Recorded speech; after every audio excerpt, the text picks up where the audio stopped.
नमस्ते बच्चों, हमने अपना चैप्टर शुरू किया था सार्वजनिक क्षेत्र के उपक्रम, जिसमें हमने डिस्कस किया था कि सार्वजनिक क्षेत्र के उपक्रम कितने प्रकार के हो सकते हैं। क्या आपको याद है? 3 प्रकार के: विभागीय उपक्रम, वैधानिक निगम और सरकारी कंपनी। सबका हमने एक एक एग्जाम्पल अपना डिस्कस किया था। विभागीय उपक्रम में रेलवेज, वैधानिक निगम में LIC, सरकारी कंपनी में DCM, Mysore sugar mills etcetera. तो अब यहाँ पर हमने विभागीय उपक्रम के बारे में पूरा डिस्कशन कर लिया है। आज हम बात करेंगे वैधानिक निगम के बारे में। रजिस्टर में नए पेज पर हेडिंग डाल सकते हैं वैधानिक निगम। सबसे पहले हम वैधानिक निगम की परिभाषा देखेंगे कि वास्तव में होते क्या हैं। ये वे सार्वजनिक क्षेत्र के उपक्रम होते हैं। पहले हमें पता होना चाहिए सार्वजनिक क्षेत्र के उपक्रम कौन से उपक्रम होते हैं, जिनमें पूर्ण या आंशिक तौर पर, होली और पार्शियली गवर्नमेंट की ओनरशिप होती है। तो वैधानिक निगम भी सार्वजनिक क्षेत्र का उपक्रम होता है, यानी कि इस पे गवर्नमेंट कंट्रोल होता है। या तो पूरा गवर्नमेंट कंट्रोल होगा या हाफ या पार्शियल गवर्नमेंट कंट्रोल होगा, आंशिक रूप से गवर्नमेंट कंट्रोल होगा। तो ये वे सार्वजनिक क्षेत्र के उपक्रम होते हैं जिनकी स्थापना संसद के विशेष अधिनियम के द्वारा की जाती है, by the special statute of the government. इनको बनाने के लिए सबसे पहले एक विशेष एक्ट पारित किया जाता है, विशेष कानून पारित किया जाता है संसद में, और फिर इन संगठनों की स्थापना की जाती है।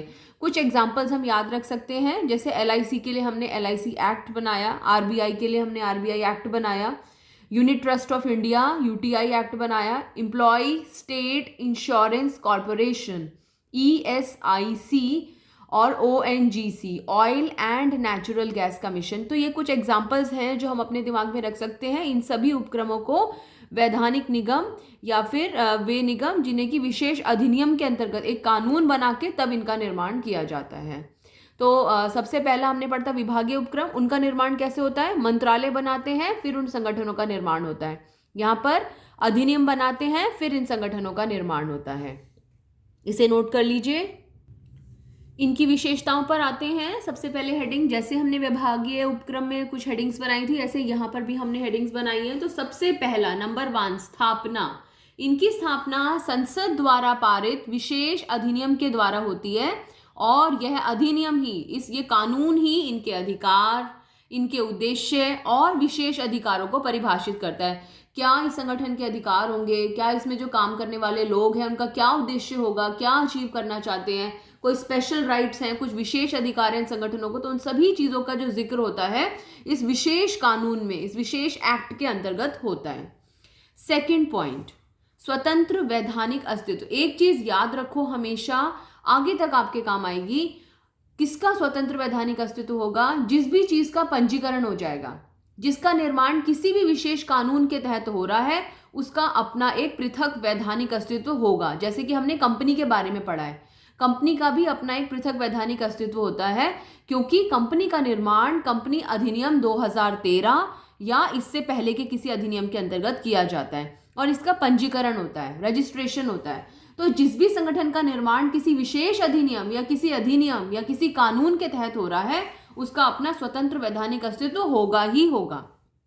तो यहाँ पर वैधानिक निगम में हम क्या याद कर सकते हैं कि इन संगठनों का अपना स्वतंत्र वैधानिक अस्तित्व होता है, जो सरकार से भिन्न होता है। ये संगठन अलग, सरकार अलग। सरकार से इंडिपेंडेंट इनका अस्तित्व होता है, यानी कि सरकार के आने या जाने का इन संगठनों पर ज्यादा प्रभाव नहीं पड़ता है। मैं ये तो नहीं कहूंगी कि बिल्कुल भी प्रभाव नहीं पड़ता इनके क्रियाकलापों पर, थोड़ा प्रभाव पड़ता है, लेकिन हाँ, जो ये विशेष अधिनियम में जो बातें लिखी हैं, इनका संचालन जो है इस अधिनियम की बातों के अनुसार ही होता रहता है। नंबर 3, वित्त व्यवस्था।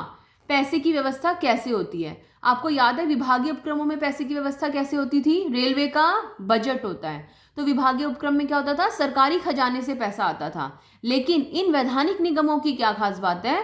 ये अपने वित्त की आवश्यकता खुद पूरी करते हैं, स्वयं पूरी करते हैं, और अगर कभी इन्हें जरूरत पड़े भी तो ये सरकार से ऋण ले सकते हैं। They can take loan from the government. तो 3 पॉइंट्स अभी तक हमने पढ़े। स्थापना विशेष अधिनियम के माध्यम से, स्वतंत्र वैधानिक अस्तित्व है। क्या विभागीय उपक्रम का स्वतंत्र वैधानिक अस्तित्व है? नहीं है, उनका सरकार के साथ में अस्तित्व है। वित्त व्यवस्था, इनकी वित्त व्यवस्था अपने आप इकट्ठा करते हैं, और विभागीय उपक्रमों की वित्त व्यवस्था, उनके पास पैसा बजट के माध्यम से आता है। हमेशा किसी के साथ कंपेयर करके याद करोगे तो वो चीज ज्यादा समय तक याद रहेगी। नेक्स्ट पॉइंट, नियंत्रण। इन संगठनों पर पूर्णतः सरकार का नियंत्रण होता है, पूरा गवर्नमेंट कंट्रोल होता है इनके ऊपर, और सरकारी कर्मचारी नहीं होते। आपको याद है विभागीय उपक्रमों के कर्मचारी सरकारी कर्मचारी होते हैं, लेकिन वैधानिक निगम के जो कर्मचारी होते हैं वे सरकारी कर्मचारी नहीं होते।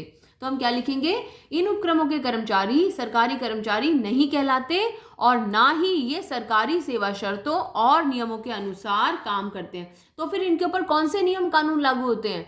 इनके ऊपर वो नियम कानून लागू होते हैं जो उस विशेष अधिनियम में लिखे जाते हैं, जो उसको एक्ट में लिखा हुआ है, वो सारे नियम कानून इन कर्मचारियों पर, इस संगठन पर लागू होंगे। 6 पॉइंट, लेखांकन एवं अंकेक्षण।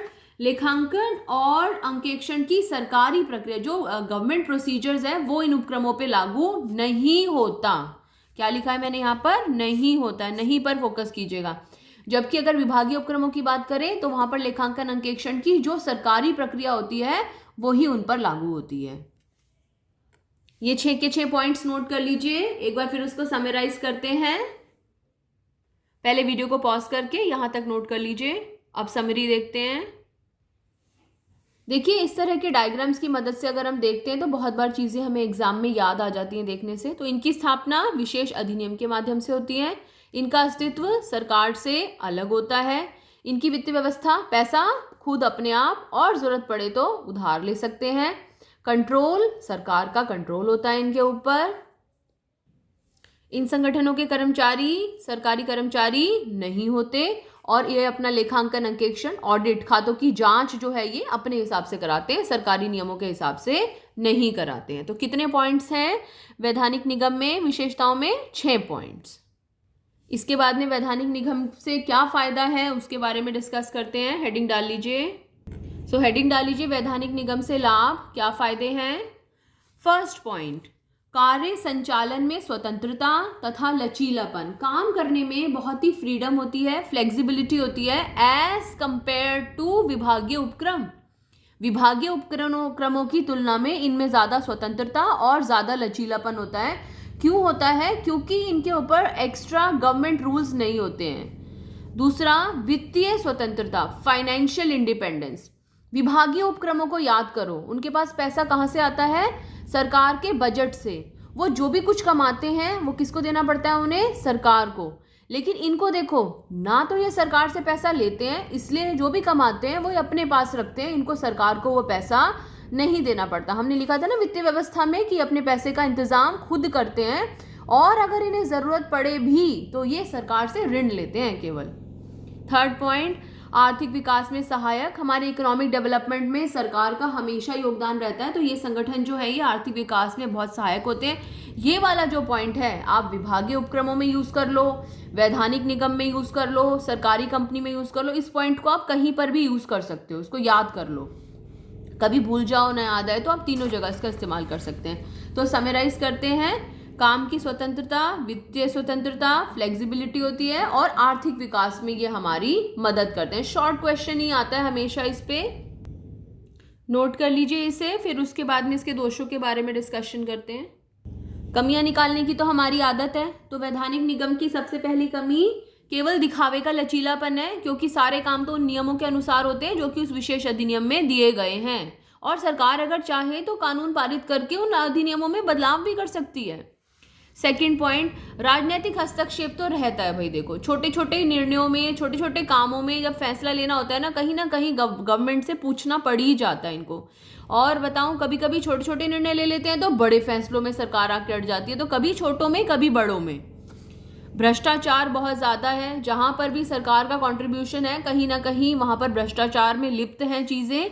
और चौथा पॉइंट है, डिसीजन लेने में हमें समय लग जाता है, निर्णय लेने में समय लग जाता है। क्यों?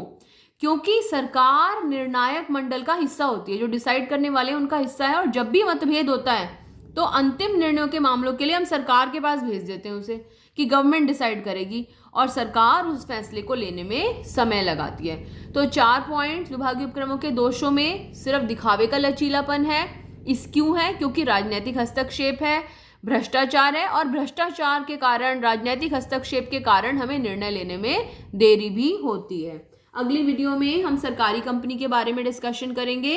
यूट्यूब से इससे रिलेटेड आप वीडियोस देख सकते हैं।